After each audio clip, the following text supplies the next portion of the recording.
మీరు మా దగ్గర రావడం అనేది చాలా సంతోషం సార్. ఇప్పుడు దాకా ఎమ్మెల్యే కూడా మా ఊరిని విజిట్ చేసినట్టు లేదు సార్, ఎవ్వరు రాలేదు ఇంతవరకు. ఎమ్మెల్యేలు అయితే మేము పక్క నుండి వెళ్ళి అడిగినప్పుడు నందిగర గ్రామం ఎక్కడుందని కూడా వాళ్ళకి తెలియదు సార్. ఓట్లు అడగడానికి వచ్చారా? ఓట్లు అడగడానికి అయితే వచ్చారు కానీ సార్, మేము సమస్యను తీసుకెళ్లి పరిష్కరించండి అంటే చెప్తేనేమో ఓట్లు అడగడానికి వచ్చారా? వచ్చారు సార్, ఓట్లకి అయితే వచ్చారు కానీ సమస్య తీసుకెళ్తేనేమో మీ ఊరు ఎక్కడుందో తెలియదు అన్నారు సార్. మీరు రావడం చాలా సంతోషం సార్, మేము మీకు చాలా పెద్ద అభిమానం సార్. చాలా థ్యాంక్స్ సార్ మీరు రావడం. నా పేరు సరబ చంద్రరావు సార్, మాది బాకూరు గ్రామం సార్. సార్ నేను జన సైనికుని సార్. నాకు సికిల్ సెల్ ఎనిమియా అని ఒక ప్రమాదకరం వ్యాధి ఉంది సార్. సార్ నేను హాస్పిటల్ నుండి పరిగెట్టి వస్తాను సార్, ఆల్రెడీ అడ్మిట్ అయ్యి ఉన్నాను నేను. Sickle cell anaemia sir. చనిపోయే లోపు మిమ్మల్ని ఒకసారి దగ్గరికి చూడాలని ఆ కోరికతో వచ్చాను సార్. కూర్చోండి, పిలిపిస్తాను కూర్చోండి సార్, పిలిపిస్తాను కూర్చోండి. మీరు మా దగ్గర రావడం అనేది చాలా సంతోషం సార్. ఇప్పుడు దాకా ఎమ్మెల్యే కూడా మా ఊరిని విజిట్ చేసినట్టు లేదు సార్, ఎవ్వరు రాలేదు ఇంతవరకు. ఎమ్మెల్యేలు అయితే మేము పక్క నుండి వెళ్ళి అడిగినప్పుడు నందిగర గ్రామం ఎక్కడుందని కూడా వాళ్ళకి తెలియదు సార్. ఓట్లు అడగడానికి వచ్చారా?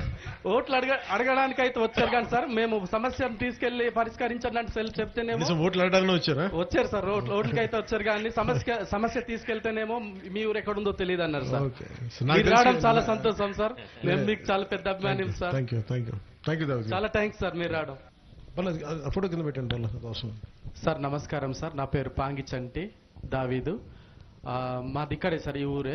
అయితే ఇక్కడ కొన్ని సమస్యలు ఉన్నాయి సార్, పెన్షన్ సమస్యలు కావచ్చు, తర్వాత రోడ్డు సమస్యలు, స్కూల్ సమస్యలు ఉన్నాయి సార్. ఆ విషయాల్లో మాట్లాడదామని మరి ఒకసారి వచ్చాం సార్. ప్రధాన సమస్య అయితే ఇక్కడ స్కూల్ సమస్య ఒకటి ఉంది సార్. స్కూల్ బిల్డింగ్ కావాలి సార్, తర్వాత డ్రైనేజ్ కాలువ, తర్వాత వీధి రేంపులు అనేది కావాలి సార్. వీధి రేంపులు సార్, సీసీ రేంపులు కావాలి సార్. తర్వాత పెన్షన్ అందరి వాళ్ళు కూడా ఉన్నారు సార్. అంగన్వాడీ బిల్డింగ్ ఒకటి కావాలి సార్. మరి ప్రాముఖ్యంగా ఒక విషయం ఏంటంటే సార్, ఇక్కడ నుండి ఈ ఊరు నుంచి 12 మైళ్ళు వెళ్ళడానికి 2.5-3 కిలోమీటర్లు ఉంటుంది సార్ రోడ్డు. అయితే అక్కడ రోడ్డు గ్రావిటీ రోడ్డు ముందు గత ప్రభుత్వం ఉన్నప్పుడు తవ్వించారు, కానీ అక్కడ చిన్న అడ్డాన్ని తగ్గుతుంది సార్. మాకు ఏంటంటే ఫారెస్ట్ డిపార్ట్మెంట్ వాళ్ళు మాకు క్లియరెన్స్ ఇవ్వట్లేదు సార్, కాఫీ తోటల వాళ్ళు మాకు ఇవ్వట్లేదు, అసలు దారి పట్టలేదు. చిన్నది కార్నర్ కొడితే మాకు ఘాట్ అనేది తగ్గుతుంది సార్. ఆ విషయంలో మేము చాలాసార్లు మేము కలిసాం సార్, కానీ మాకు అసలు మా మాట వినలేదు సార్. ఈ పక్క వెళ్తే మీరు వచ్చిన రోడ్ సార్, అక్కడ జంక్షన్ నుండి మధుకాకి వరకు సార్, అది కూడా అదే సమస్య సార్. మొన్న మీరు వస్తున్నారని మట్టి గ్రావిటీ తీయడానికి కూడా అవకాశం ఇవ్వలేదు సార్. చిన్నది మట్టి తీసిన మేము ఒప్పుకోము, తీయొద్దు అనేసి అక్కడ దగ్గర నుండి అసలు తీయనివ్వలేదు సార్. అందుకని మీరు వచ్చినప్పుడు రోడ్ చూసే ఉంటారు, కాలువ కూడా తీయలేదు సార్. మీరు చెప్పినది ఇప్పుడు డిప్యూటీ సీఎం గారు కూడా విన్నారు, అందువేళ కూడా ఇప్పుడు మనం కొత్తదిగా ఇది కనెక్షన్ లింక్ చేయడానికి రోడ్ శాంక్షన్ చేస్తాము. సో దాంట్లో మీరు ఈ ఫారెస్ట్ అబ్జెక్షన్స్ గురించి చెప్పారు. ఇది మనకి ఆర్ఓఫర్ అనుకున్న ఆర్ఓఫర్ అడవి హక్కులు చట్టం కింద 1 హెక్టేర్ వరకు మనం పర్మిషన్ ఇవ్వచ్చు. కలెక్టర్ పర్మిషన్ ఇది పాస్ ఇచ్చారు, మనం ఇస్తాం. సమస్య కూడా ఉంది సార్. చిన్నది స్తంభాలు ట్రాన్స్ఫార్మర్ మీరు వచ్చినప్పుడు దారిలో మీరు చూస్తూ ఉంటారు, అది వర్షం వస్తే పడిపోయే అవకాశం ఉంది సార్, వాలిపోయి ఉంది. తర్వాత ఇక్కడ ఇంటి పక్కన ఒక స్తంభం వాలిపోయింది సార్, ఆ 2 స్తంభాలు మార్చాలి సార్. కరెక్ట్ ఇంటి పైన నుంచే లైన్ ఉంది సార్, అది అవన్నీ కరెక్షన్ చేయండి సార్. తర్వాత పెన్షన్ అందరి వాళ్ళు కూడా ఉన్నారు సార్. డేటా ఏముందో మీరు కన్సర్న్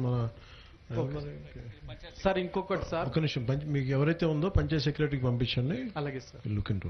తర్వాత ఇంకొకటి సార్, ఒక మాట చెప్పి నేను సెలవు తీసుకుంటాను. మా గ్రామం ఫారెస్ట్ గ్రామంగానే ఎప్పటి నుంచి ఉంది సార్.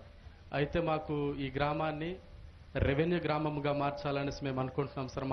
మా గ్రామం తరఫున మేము మీకు ఫుల్ ఫ్యాన్స్ సార్, ఎందుకంటే మీరు రెవెన్యూ గ్రామంగా మారుస్తారనేసి మేము అనుకుంటున్నాం సార్. అలాంటివి మా పంచాయతీలో చాలా గ్రామాలు ఉన్నాయి సార్, సుమారుగా 11 గ్రామాలు ఉన్నాయి సార్. ఆ గ్రామాలు కూడా మీ పీటీస్ గ్రామాలే సార్.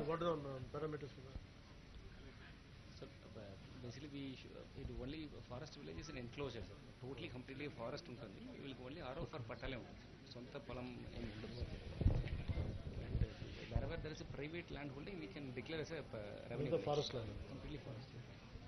సార్ రేషన్ విషయంలో పీటీజ్ కేస్ అదే మా కేసు సార్ పీటీజ్ సార్ మేము అయితే పీటీజీలో అందరికి 35 కేజీలు రైస్ వస్తుంది సార్. కొన్ని కుటుంబాలకి రావట్లేదు సార్, 35 కేజీలు రావట్లేదు. అలాంటివి కూడా కొద్దిగా చూడండి సార్. తర్వాత ఇలాంటి సమస్యలు ఉన్న పీటీఎస్ గ్రామాలు ఎన్నో ఉన్నాయి సార్, అవి కూడా మీరు ఈ అల్లూరు జిల్లాకు సంబంధించి పరీక్షించి చూస్తారని అనుకుంటున్నాను. రేషన్ రైస్ విషయంలో మన పీవీటీజీ గ్రామాల్లో ఉన్న మన వాళ్ళందరికీ కూడా 35 కిలోల బియ్యం ఖచ్చితంగా ఇచ్చేస్తాం. 100% ఇస్తాం. ఎవరికి ఇబ్బంది లేదు, ఎవరికి ఇబ్బంది. మన కూటమి ప్రభుత్వం వచ్చిన తర్వాత 5 కిలోల సిలిండర్ ని కూడా 14 కిలోల సిలిండర్ గా మార్చాం. మాకైతే ఫ్రీ గ్యాస్ కూడా ఇచ్చారు. Very good. సో కూటమి ప్రభుత్వం వచ్చిన తర్వాత మాకు ఫ్రీ గ్యాస్ వచ్చింది సార్. తర్వాత మీరు మా దగ్గర రావడం అంటే చాలా సంతోషం. ఇప్పుడు దాకా ఎమ్మెల్యే కూడా మా ఊరిని విజిట్ చేసినట్టు లేదు సార్, ఎవ్వరు రాలేదు ఇంతవరకు. ఎమ్మెల్యేలు అయితే మేము పక్క నుండి వెళ్ళి అడిగినప్పుడు నందిగర గ్రామం ఎక్కడుందని కూడా వాళ్ళకి తెలియదు సార్. ఓట్లు అడగడానికి వచ్చారా? ఓట్లు అడగడానికి అయితే వచ్చారు కానీ సార్ మేము సమస్యను తీసుకెళ్లి పరిష్కరించడానికి చెప్తేనేమో ఓట్లు అడగడానికి వచ్చారా? వచ్చారు సార్, ఓట్లకి అయితే వచ్చారు కానీ సమస్య తీసుకెళ్తేనేమో మీ ఊరు ఎక్కడుందో తెలియదు అన్నారు సార్. మీరు రావడం చాలా సంతోషం సార్, మేము మీకు చాలా పెద్ద అభిమానం సార్. చాలా థ్యాంక్స్ సార్ మీరు రావడం. మీరు మాట్లాడతారమ్మా?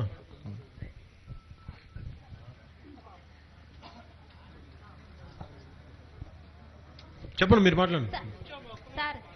మనస్ఫూర్తిగా హృదయపూర్వకంగా ధన్యవాదాలు సార్. నేను ఎంజీఎన్ఆర్ఐజెస్ నుంచి ఫీల్డ్ అసిస్టెంట్స్ గా పనిచేస్తున్నాను సార్. నేను 2008 నుంచి ఇప్పుడు దాకా కొనసాగుతున్నాను సార్.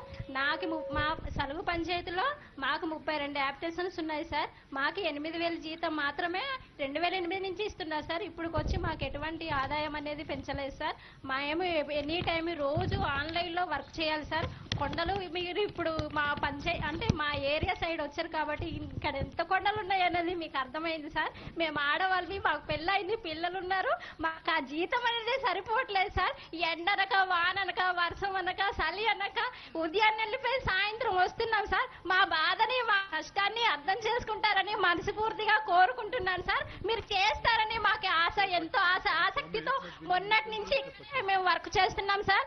అదే విధంగా మీరు మిమ్మల్ని సినిమాల్లో చూడడం తప్ప కానీ రియల్ గా ఎప్పుడు చూడడానికి నిజంగా అలాగే మా బాధని కూడా మా జీతాలు పెంచుతారని ఆశిస్తున్నాను sir. Love you sir. Thank you. ఒకసారి కమ్యూనికేట్. అది 8,000 అమ్మా నమస్కారం. మీ అందరికీ తెలిసే ఉంటుంది, ఎంజీ నరేగా అనేది ఈ నెలాఖరుతో అయిపోతుంది. కొత్తగా జీరామ్జీ స్కీమ్ వస్తుంది. నిజం చెప్పాలంటే డిప్యూటీ సీఎం గారు జనవరి 1వ తారీఖునే మీ అందరికీ మంచి చేయాలని చెప్పి డిసైడ్ చేశారు. కాకపోతే ఎంజీ నరేగా కొత్త రూపం దాల్చడం వల్ల బీబీ జీరామ్జీ గైడ్ లైన్స్ వచ్చిన తర్వాత వెంబటనే మీకే కాదు ఆ రూరల్ డెవలప్మెంట్ ఉన్న ప్రతి ఎంప్లాయీకి ఏ విధంగా మంచి చేయాలో కార్యాచరణ అనేది ఉంటుంది.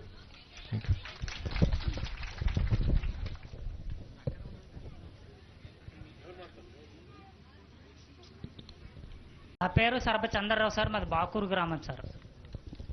సార్ నేను జన సైనికుడిని సార్.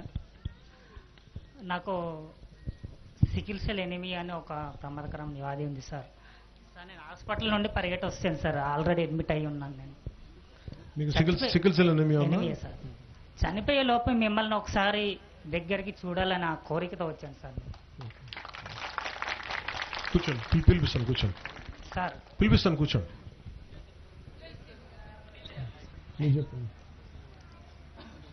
నమస్కారము పవన్ అన్న. మీ కొరకు మేదర్ పరిషత్ పాడేరు నుండి వచ్చామన్నా. నా కోరిక ఏంటంటే పాడేరులో మా ఇళ్ళ పైన సొంత కొంపలు చిన్న చిన్న గుడిసెలు అంటూ కట్టుకున్నాము.